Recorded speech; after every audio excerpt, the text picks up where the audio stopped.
So I was going to do a video on Babyface, and I'm still going to do it, but I had so much information.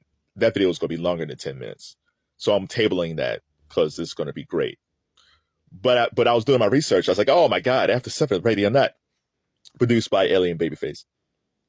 And their brothers, they're Babyface's brothers. So if you don't know about the story about After Seven consisted of Kevon Edmonds, Melvin Edmonds, who is Babyface's brothers, and Keith Mitchell. And Keith Mitchell was a college friend of Kevon Edmonds.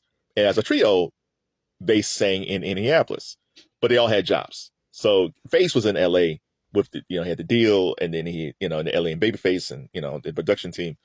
But those guys were still in Indianapolis and they had regular jobs, but they were singing. And so when Face got established as an artist, he brought them out to LA and they became After Seven. The funny thing is, the story was, so you had Babyface's brothers, Kevon and Melvin, and Keith Mitchell, they said, was L.A. Reid's cousin, which was never the case. They said that was all marketing. I don't know why you needed that. You need that. So it's like in Levert, in the group Levert, it was Gerald Levert and Sean Levert were the sons of Eddie Levert from the OJs. And then they had their friend Mark Gordon. And as I said, it was just their friend Mark Gordon. There was no need for that. Like Mark Gordon, Mark Gordon was the son of the Barcades. Like, no, it was just Mark, right? So I don't know why they had to do that for marketing with Keith Mitchell, but they were great as a trio. I loved After Seven. Their debut album is one of the most underrated debut albums ever. And I put them in the 90s because I said, man, if you rank the great groups of the 90s, you have to say like Jodeci, Boyz II Men, In Vogue, TLC, SWV, Destiny's Child, Dru Hill. There were so many groups of the 90s, like After Seven will probably get lost in the shuffle. But my brother, who is more of the statistician, the data person, said, well, technically they came out in 1989. He's right. Ready or Not, Heat in the Moment came out in 89. Can't Stop came out in 1990. Can't Stop. Can't Stop is great because they had the original version of Can't Stop and then they did a remix. Oh, LA and Babyface were in their bag on those songs. Oh, that debut album by After Seven is so good. The beautiful thing about Kevon Edmonds and Melvin Edmonds is vocally, they were before K-Ci and JoJo. K-Ci and JoJo, brothers wives, are the best vocalists, R&B vocalists ever. Because K-Ci had that rough vocal and JoJo had that angelic vocal. Well, Kevon and Melvin was right before them. Kevon had the angelic vocal and Melvin had the rough vocal. And Babyface has always said this, and you can find any interview he's talked about them. He said he wishes he could sing like his brothers. Babyface's vocals are good. He has a very distinctive voice. He knows his range. Like, he doesn't sing too high, he doesn't sing too low. He knows his range. But vocally, he's always going to be third. You could go Kevon, Melvin, and Face, or Mace, Kevon, and Babyface. Babyface would never be a better vocalist than his brothers, and he knows this. What he got instead was his pen game. If you ask anybody, would you rather be a successful writer of music or a successful singer? Depending who the person is, you'd rather be a successful writer because you make more money. So Face has a good voice, but a great pen game. The thing that makes Kevon and Melvin great, if you listen to Ready or Not,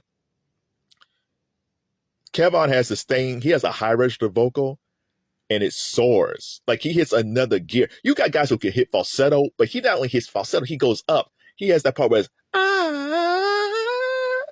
I can't do it because I can't sing, but it's just like he hits a falsetto and kicks it up to another gear. Even Smokey Robinson doesn't kick his falsetto to a higher gear, man. Kevon Edmonds' voice is so underrated. And then you come back with Melvin Mitchell, who is the rougher, like the David Ruffin. So where Kevon is the K-Ci, is the JoJo Hailey or Eddie Kendrick, Melvin is the K-Ci Hailey and the David Ruffin or the Eddie Levert, where it's rough, but it's smooth. It's a smooth, rough vocal. He has this thing where every little thing that I got. It's almost like the whole 5 Heartbeats doo-wop thing that you don't hear anymore because guys don't play up their register anymore. It's like every little thing that I got. Oh my God, the vocals are so good. But I missed the trade-off. One of the tragedies of R&B is that you don't have that trade-off. This is where a vocalist, this is where Silk Sonic was so important. I am so glad that the kids got to hear Bruno Mars and Anderson .Paak trade off on Leave the Door Open or Smoking Out the Window or Confunction's Love Train or Skate. It's just because they go back and forth and their vocals fit perfectly. I miss hearing that. K-pop still has that. The one thing that I always appreciate about K-pop, man, is they have 20 people in a group and they all trade off vocals. And we just don't have that in R&B, man. So I'm glad that Silk Sonic is around. But man, I cannot say enough about After 7. And I do think as the years go along, they kind of get lost. Because what happened was, so Ellie and Babyface did their first album. Then their second album, they didn't do anything on that album. And at that point, because Ellie and Face was so much in demand as producers, like Babyface had his own career. There was the producers, Ellie and Babyface. They were starting LaFace Records, and they was super busy. And that second album didn't do as well. We get to the third album, Ellie and Face comes back, and they have that song, Till You Do Me Right. Till You Do Me Right. It's a good song, right? But by the time we get to that third album, we have Jodeci. We have Boyz II Men. We have In Vogue. We have TLC. We have BBD. Like, we have all these acts. And then you have R. Kelly out there doing what he was doing with all that production. They came from 1989 where it wasn't this many groups and acts till we get to like the early 90s. And now we have all these acts. And they're just fighting to be on the chart. And then they I think they broke up down the road. And then Melvin Edmonds, unfortunately, he passed away. He had gotten a stroke because he was the oldest of all the Edmonds brothers. Well, there's 6 Edmonds brothers. I think he might be the oldest, but he might be near the oldest. But then he had, I think 2011, he had a stroke.